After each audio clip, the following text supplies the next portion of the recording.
Xin chào cô bác, anh chị và các bạn. Hôm nay mình chia sẻ bánh bông lan bột trà xanh. Bánh này thì cực kỳ thơm luôn. Công thức này cũng rất là dễ nữa. Cô bác, anh chị và các bạn xem thấy thích thì mình cùng làm nha. Nguyên liệu ở đây thì mình có 3 cái trứng gà, mình đã tách riêng lòng trắng với lòng đỏ để làm cho nó nhanh tí xíu. 30g dầu ăn, 30g sữa tươi không đường, một tí xíu nước cốt chanh, 60g bột mì số 8, 10g bột trà xanh, 70g đường cát. Nếu như cô bác thích ăn ngọt thì mình cho 80g cũng được nha. Mình thêm tí xíu bột cacao để chút nữa mình trang trí trên mặt bánh. Trước tiên thì mình sẽ trộn 3 cái lòng đỏ trứng cùng với 30ml dầu ăn. Thành phần nguyên liệu thì mình sẽ để bên dưới video trong phần mô tả để cho cô bác anh chị dễ chuẩn bị nha. Mình trộn trứng với dầu ăn cho nó đều ra. Tiếp theo thì mình sẽ cho 30ml sữa tươi không đường. Mình cũng trộn cho nó đều lại. Sau cùng thì mình sẽ trộn 10g bột trà xanh cùng với 60g bột mì số 8.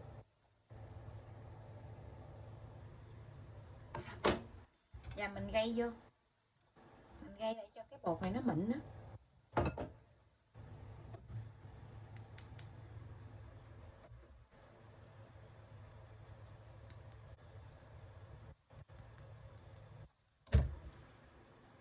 Mình trộn tất cả cái hỗn hợp này lại. Mình trộn cho nó đều để không còn thấy cái bột khô nữa là được.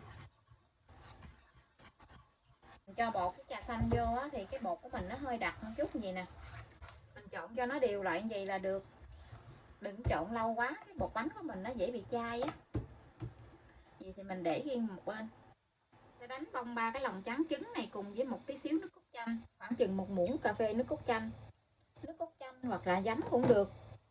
Cùng với 70g đường. Đường này thì mình chia ra làm 3 lần để mình cho vô đánh nha.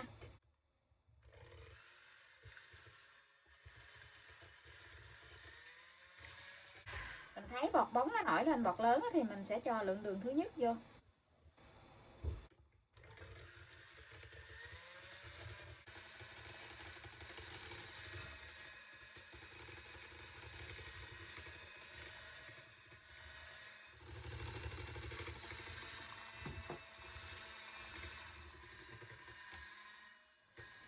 Các anh chị mình đánh lòng trắng trứng này, khi mình dở cái máy đánh trứng lên nó có cái chớp câu nhỏ gì là được.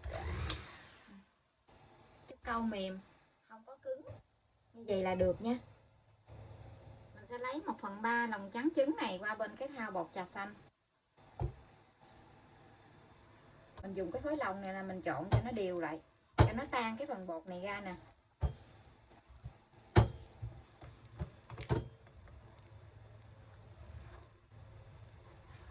Mình trộn cho nó tan đều lại rồi thì mình sẽ cho ngược lại cái thau lòng trắng. Mình làm bằng bột trà xanh đó, cho nên cái bột này nó hơi đặc một tí.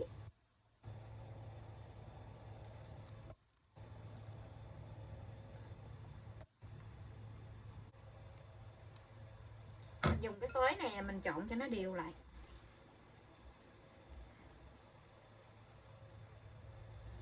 Mình trộn từ bên dưới mình trộn lên gì.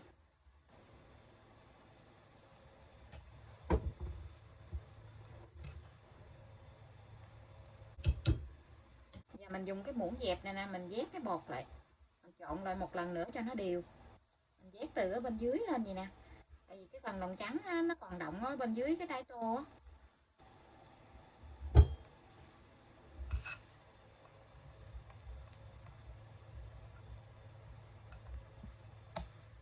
Cái bột trà này nó rất là thơm luôn á. Mình trộn đều lại rồi thì mình sẽ múc ra một muỗng để mình trộn với bột cacao á, mình trang trí trên mặt bánh á. Mình cho tí xíu bột cacao vô, phải chừng nửa muỗng cà phê vậy. Trộn cho nó đều lại.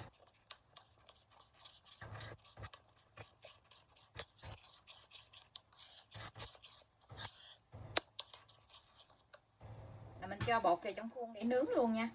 Hôm nay thì mình nướng cái khuôn đáy G16. Mình lót miếng giấy nến ở bên dưới cái khuôn vậy nè. Xung quanh thì mình không có thoa dầu. Mình để cho cái bột nó tự leo lên, nó nở.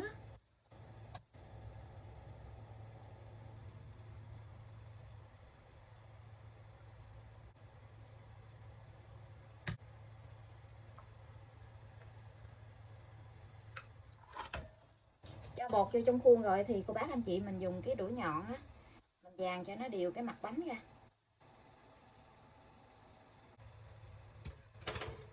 Mình lấy cái phần bột cacao này mình trang trí lên trên mặt bánh, mình cho lên trên mặt bánh từ giọt như gì.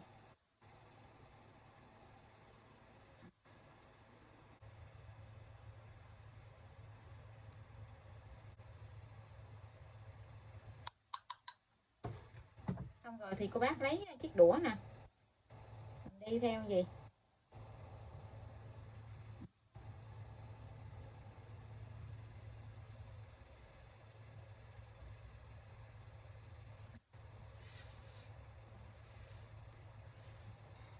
Theo cái hình chiếc lá vậy nè, như vậy là được nha. Mình cho vào trong lò để nướng luôn. Lò nướng thì mình đã mở lên cho nó nóng trước 10 phút. Lò nhà mình có 3 ngăn, mình nướng ở ngăn thứ 3, tức là ngăn dưới của lò luôn.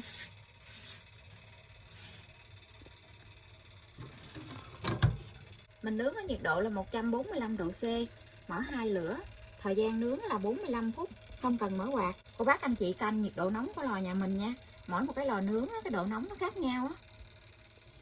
Cái bánh của mình bên trong nó nở rồi nè, nhìn đẹp quá chừng luôn á. Bánh mình đã nướng xong, bây giờ thì mình sẽ hé cửa lò ra, mình để cái bánh ở trong lò 2 phút nữa thì mình hãy lấy ra nha. Không có tha dầu lên trên cái khuôn á, cho nên nó làm mình dùng cái dao mình lòn vô trong cái thành khuôn gì nè, để mình gọc mình lấy cái bánh ra. Mình lấy cái ly nhỏ hơn cái khuôn vậy nè, rồi mình để cái khuôn lên trên cái ly á, để mình lấy cái bánh từ từ ra. Mình tắt cái khuôn xuống vậy.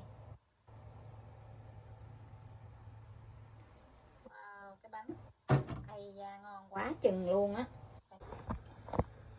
Cái hành bánh của mình nó rất là cao luôn rồi nè, núng na núng nính luôn, cực kỳ thơm luôn á, không có bị thắt eo nè.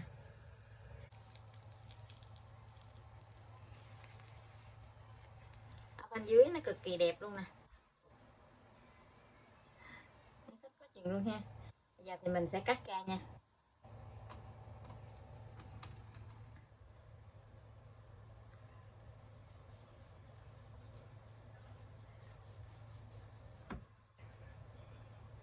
Bánh này của bác anh chị ăn không hết á, thì mình gói vô trong cái màng bọc thực phẩm á, mình để ngăn mát tủ lạnh ăn ngon lắm.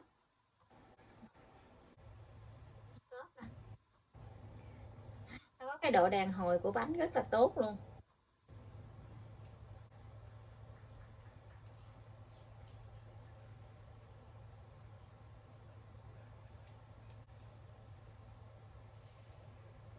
Cô bác anh chị và các bạn xem thấy thích thì mình cùng làm nha. Bây giờ thì mình xin chào tạm biệt, hẹn cô bác anh chị và các bạn lại video tiếp theo. Cảm ơn cô bác anh chị và các bạn đã xem video của mình. Xin chào và hẹn gặp lại video kỳ tới.